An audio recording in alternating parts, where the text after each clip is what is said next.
Right, for week 2, we're going to have a go at doing a realistic drawing. I've put a little PowerPoint on about a very famous Aboriginal artist. Now, most of the Aboriginal artists we've looked at paint with the dotty style and in quite an abstract way from what we're used to as Europeans. But the artist I've put on there is Albert Namatjira. I don't know if I said his name right, but Albert Namatjira, I think is right. And he is an artist who became very famous and earned a lot of money from his painting and artwork. But he painted in a European style. He painted looking at things in a slightly realistic way and used watercolours, not PVA paints. His work is absolutely beautiful. If you look at the PowerPoint carefully, he really captures the colours and the feel for the Australian landscape. And he learnt from a European artist. So he's worth a look. He's just for those students that would prefer to paint in a realistic way. And I thought a good task for you to do would perhaps be to do drawing of your garden, or find yourself an Australian animal to draw. So you'd have to do a little bit of research or look through a book and see if you could find an Australian creature, not one from Africa or something like that. So this is an emu, and it's a rather lovely drawing. I just thought I'd show you how to start it and how to do a little bit of the fur. So first thing you do is, oops, there goes my phone again. First thing you do is do the basic shape. That's the first thing you've got to concentrate on. And for the basic shape, you just got to think about what would be under the fur.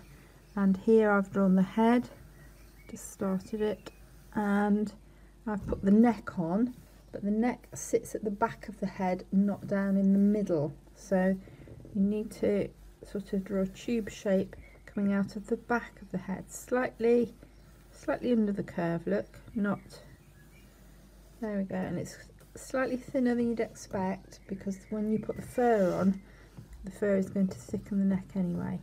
And then we've got the beak, and where does the eye sit? Well, the eye sits towards the back of the, so in the middle really of the neck to the back of the head, so a bit further back than you'd expect probably. So those are the basic shapes of the bird. That's where you start. After that you have to start to build up the detail. So I'd probably get rid of the curve here with my rubber, because when you're drawing you draw with your rubber as well. And then it's just a case of diving in and doing a little bit at a time, and then perhaps start with the eye, a bit of eye detail. So I don't do too much shading at the beginning, because if I spend time shading this and getting all the shading beautiful on the eye and then think, it's in the wrong place, that's going to throw everything else out and I will have pressed hard with my shading. So I'm going to plot where the hair goes, or the, well, fur and feathers, I don't know quite which it is. I am assuming it's feathers, but having never seen an emu up close, I actually don't know. There's a question for you to solve. Now if you have a look at the mouth, goes right under the eye, and then the beak comes down almost under the chin, and we're starting now to get the right shape. Just need to stop there and answer my phone. Hang on a sec. Right, I hope you can see moved on a little bit. I put in a little bit of shading here, very gently with my pencil, not pressing at all, and keeping my little marks close together. So a nice bit of shading there. Now that's where there is little fur on my picture. So I'm now going to use a smudge stick just to smudge that away and create a background. And the same here, where I put some fur on, just going to go over the fur with my smudge stick. Some of you might be thinking, I haven't got a smudge stick. Well, in that case, just use a tiny weeny bit of tissue. Roll it up. And make yourself a little smudge stick that's just about as good. Now what you're doing here is getting a background colour that you can then build texture over the top of. So again, go back to, you can put a few more dark tones in here.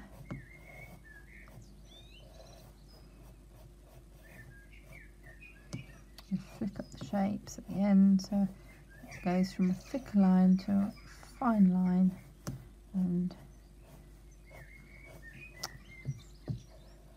looks quite fur-like or feather-like. Keep this clean, put in the highlight, medium tone there, build up the darker bits again. It's that contrast between the dark and the light that gives you eyes starting to pop now. Now around here, oops, sorry for that noise, the skin surface, just got to, I can't really draw it exactly the same, but I can give it the sort of impression, oops, the impression of a sort of chicken skin, want a better description. And over the top here,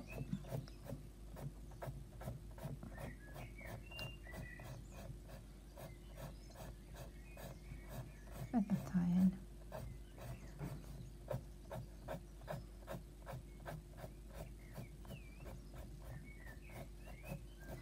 And then rot my pencil again to build up the fur.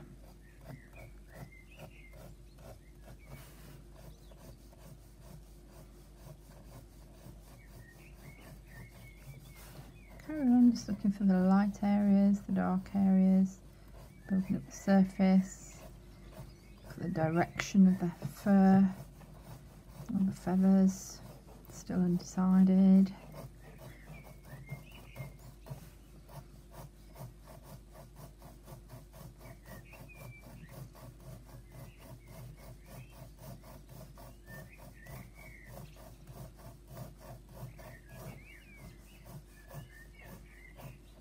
Sort of keep layering it up. Don't like those lines you can see behind, so I'm just going to get those out.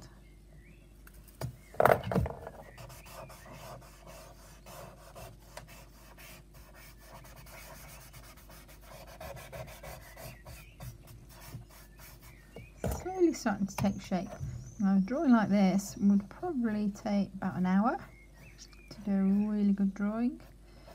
So find your own creature, doesn't matter what you draw, and then keep working on it till you get something like this. That'd be really good.